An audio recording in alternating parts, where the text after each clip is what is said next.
प्रीतमगढ़ के राजा खड़क सिंह बहुत ही अय्याश और मजाकिया किस्म का राजा था। अपनी दो दो पत्नियों के रहते हुए नर्तकियों के साथ मुजरा सुनता रहता था। इसका फायदा डाकुओं के सरदार चंपत सिंह ने उठाया। वो धीरे धीरे सरताजपुर गांव का लगान वसूल कर राजा को देने लगा।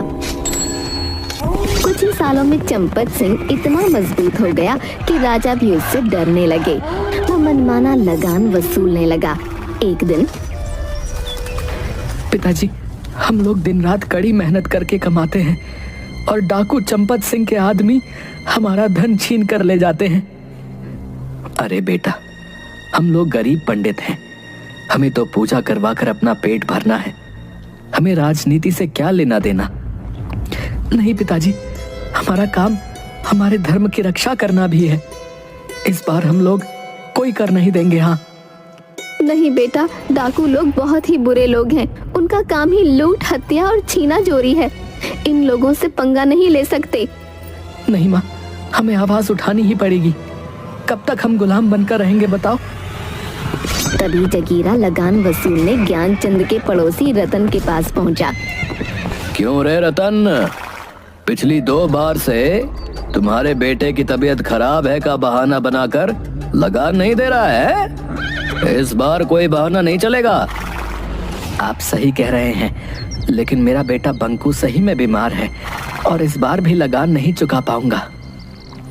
रतन, मैं कुछ नहीं जानता कि तुम और तुम्हारे परिवार का क्या होगा।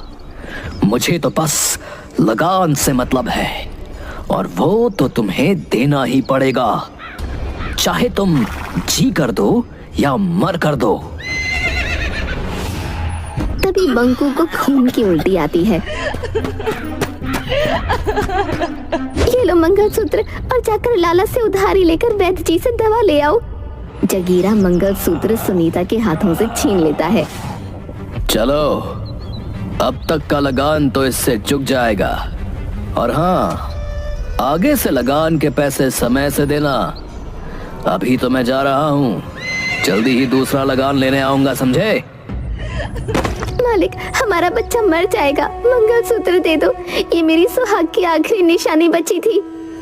मैं नहीं जानता कि कैसे क्या करोगे, हमें लगान मिल गया बस। क्या हुआ बे? एक लगान वसूलने में इतनी देरी लगाएगा तो पूरे गांव का लगान लेते लेते साल बीत जाएगा। सरदार, उसका बच्चा बीमार है और बोल रही है कि मंगलसूत्र इसके सुहाग की निशानी है। मेरा पैर पकड़े हुई है। तो तुम देख क्या रहे हो? मारो 1 लात। इन सुअरों को जितना आजादी दोगे उतना ये सर पर चढ़कर नाचेंगे। अगर पैसे नहीं है तो सुंदर काया तो है ना, कहो कि शाम को हवेली पर चली आएगी, लगान माफ कर देंगे। बंकू एक पत्थर उठाकर चंपत सिंह को मारता है। कुत्ते, मेरी माँ को गाली देता है, मैं तुम्हें नहीं छोड़ूंगा। पत्थर जाकर सीधा चंपत सिंह के सीने में लगता है। जगीरा सुनीता को जोर से एक लात मारता है और बंकू को उठाकर वहीं पटक देता है। बंकू एक बार फिर खून की उल्टी करता है। माफी मालिक, माफी। बच्चा है, माँ के बारे में गंदी बात सुनकर तैश पे आ गया मालिक। इस हरामजादे की इतनी हिम्मत कि सरदार पर पत्थर चलाया। इसको जिंदा रहने का कोई हक नहीं है। मालिक, अपना बच्चा समझकर छोड़ दीजिए मालिक, मेरे घर का इकलौता दीपक बुझ जाएगा। ठीक है, ओ जगीरा, छोड़ दे उसको। इसे ले चल उठाकर हवेली पे। दीपू का खून खौल जाता है।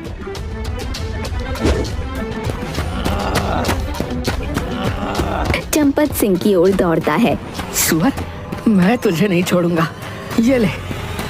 इतना कहकर दीपू एक लाठी चंपत सिंह को मारता है। तब तक जगीरा और उसके गिरोह के अन्य डाकू दीपू को पकड़कर मारने लगते हैं। रुक जाओ जगीरा, इसने डाकू चंपत सिंह पर हाथ उठाया है और एक नहीं, इस गांव के 2-2 लड़के आज हम पर हाथ उठा रहे हैं। इनकी सजा इन्हें मिलेगी। चलो, इसे हवेली पर ले चलो, वहीं हम इसकी सजा सुनाएंगे। और उस लड़के की माँ को भी हवेली पर ले चलो। मालिक, आप इसे छोड़ दे मालिक, हम ब्राह्मण हैं हम अपने इष्ट देव की कसम खाकर कहते हैं, अब ऐसा कभी नहीं करेगा। भीख मांगते हैं, हमें छोड़ दो, बदले में मुझे 10 कोड़े मार लो। चंपत सिंह उनकी एक नहीं सुनता। दीपू और सुनीता को लेकर वो अपने अड्डे पर चले जाते हैं।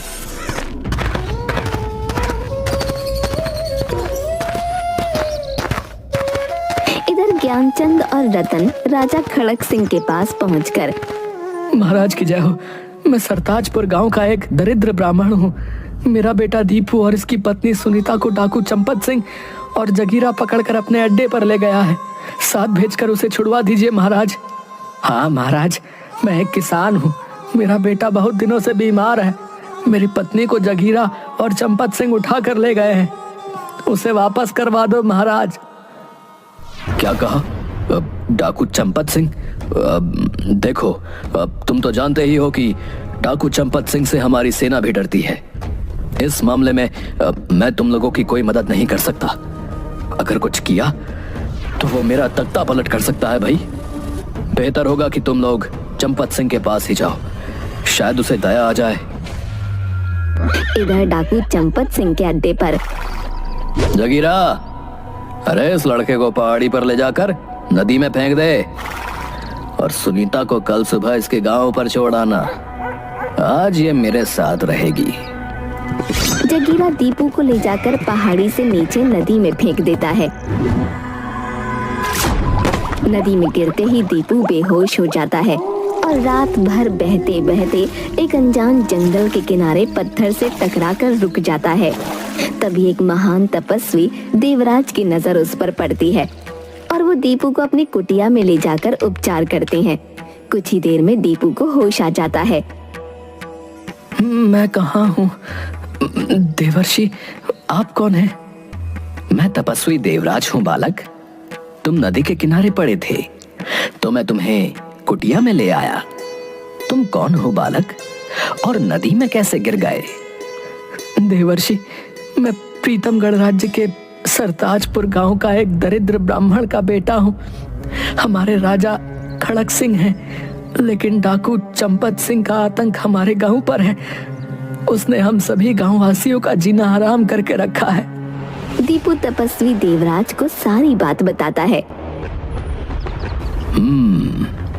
दीपू, तुमने एक निर्भीक ब्राह्मण का कर्तव्य निभाया है। हम तुम्हें वरदान देते हैं कि अन्याय के खिलाफ तुम जो भी काम करोगे उसमें सामने वाले की आधी ताकत तुम्हारे अंदर आ जाएगी। दीपू जंगलों से होता हुआ अपने गांव की ओर चल देता है, लेकिन तभी उसके सामने जंगल का राजा शेर आ जाता है। देखो शेर भैया, मुझे गांव वालों को बचाने जाना है, मुझे छोड़ दो। हाथ में आए शिकार को यूं ही जाने दूं? मुझे बेवकूफ समझा है क्या? देखो भैया, ऐसे ही मैं बहुत गुस्से में हूँ, और गुस्सा नहीं दिलवा, बता रहा हूँ, नहीं तो तुम्हारे लिए ठीक नहीं होगा। अच्छा, चूहे को भी गुस्सा आता है? तुमने एक शेर को ललकारा है, अब देख तुम्हें कैसे मैं चट कर जाता हूँ, देख। शेर पूरी ताकत से दीपू के ऊपर छलांग मार देता है, लेकिन दीपू पहले से ही चौकन्ना था और पूरी ताकत से अपने मुक्के को शेर के जबड़े पर दे मारता है। शेर की आधी शक्ति दीपू में आ गई थी, इसलिए शेर कुछ दूर जाकर गिरता है। शेर की दहाड़ से पूरे जंगल के जानवर इकट्ठा हो जाते हैं। दोनों में भयंकर लड़ाई शुरू हो जाती है। आखिरकार दीपू जीत जाता है और शेर हार मान लेता है। अब मुझे छोड़ दो बालक, तुम जो कहोगे हम और हमारी प्रजा तुम्हारे लिए करेंगे। तो ठीक है, तुम और सभी जंगल के जानवर हमारे गांव को डाकुओं से छुड़वाने में मदद करेंगे। ऐसा ही होगा। चील, तुम जासूसी कर बताओगी कि चंपत सिंह का गिरोह कहां पर है। जब हम चंपत सिंह से लड़ रहे होंगे तभी तुम ऊपर से पैसों की बारिश कर देना, ताकि डाकू लोग पैसे लूटने लगें और हम आसानी से उनको बंदी बना सकें। वाह, अच्छी योजना है। मुझे तो डाकुओं का भोजन भी मिल जाएगा। बंदर मामा, आप पहले से ही सभी साथियों के साथ पेड़ों पर रहेंगे। मौका मिलते ही डाकू का हथियार उठाकर भाग जाना। गजब, मुझे भी हथियार का डर नहीं रहेगा। निहत्थे डाकुओं का स्वादिष्ट भोजन, मजा आ जाएगा। कोयल बहन, तुम्हें जैसे ही कोई गड़बड़ दिखा अपनी मधुर आवाज से हमें सूचित करना।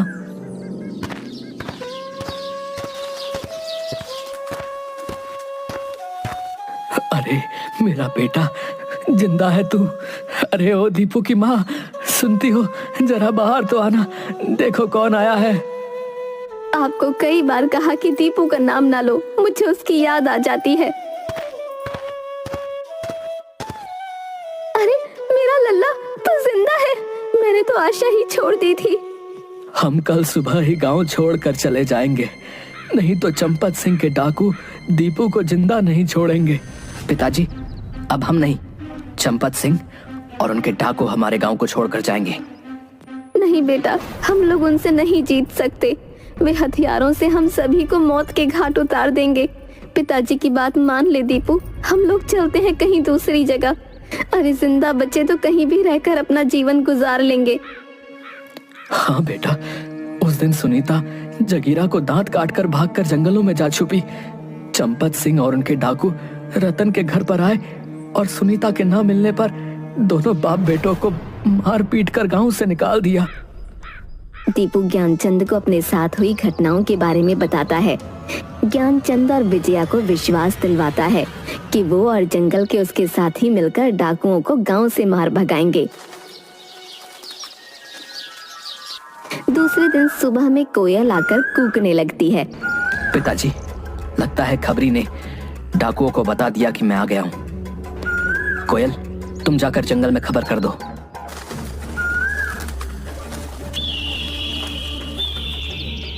तभी चील आकर बताता है कि चंपत सिंह अपने सभी डाकुओं के साथ गांव की तरफ आ रहा है। इधर कोयल के कहने पर शेर सभी जानवरों को लेकर सरताजपुर गांव पहुंच जाता है। सभी गांव वाले घबराकर इधर उधर भागने लगते हैं।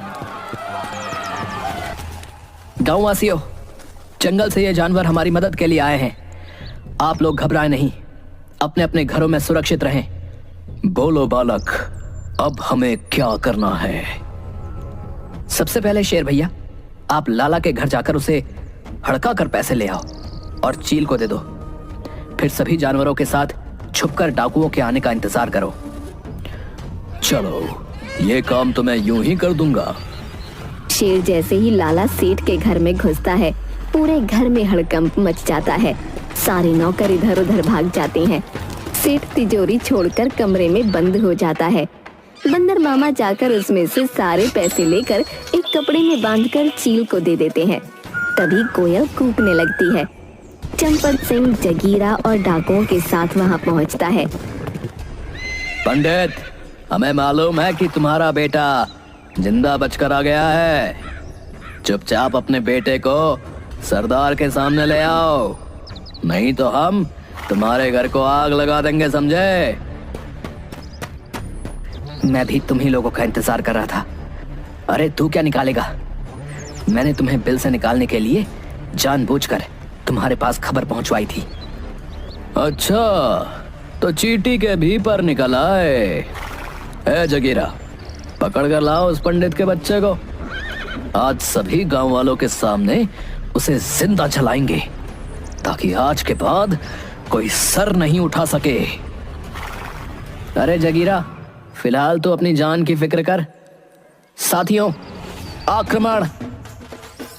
पेड़ों पर से अचानक बंदर सारे कूदकर शोर मचाते हुए डाकुओं पर टूट पड़ते हैं और उनके हथियार लेकर पेड़ पर भाग जाते हैं। तभी सभी जानवर एकाएक डाकुओं पर आक्रमण कर देते हैं। शेर को देखकर सभी जान बचाकर इधर उधर भागने लगते हैं। तभी चील ऊपर से पैसों की बारिश कर देता है। डाकू लोग पैसा लूटने लगते हैं। अरे हरामजादों, अरे पैसा छोड़ो और युद्ध करो। शेर कई डाकुओं को घायल कर देता है और उन्हें खा जाता है। सारे डाकू मारे जाते हैं। भागता का है कमीने, ये ले मेरा फौलादी मुक्का। मुझे छोड़ दो, मुझे छोड़ दो, ये शेर मुझे खा जाएगा। वो कुछ सोच पाता उससे पहले सारे जानवर उस पर टूट पड़ते हैं। जगीरा के साथ चंपत सिंह भी मारा जाता है। गांव वालों, सभी अपने घर से बाहर आ जाओ। सारे डाकू मारे गए। अब हमारा गांव दरिंदों से मुक्त हो गया है।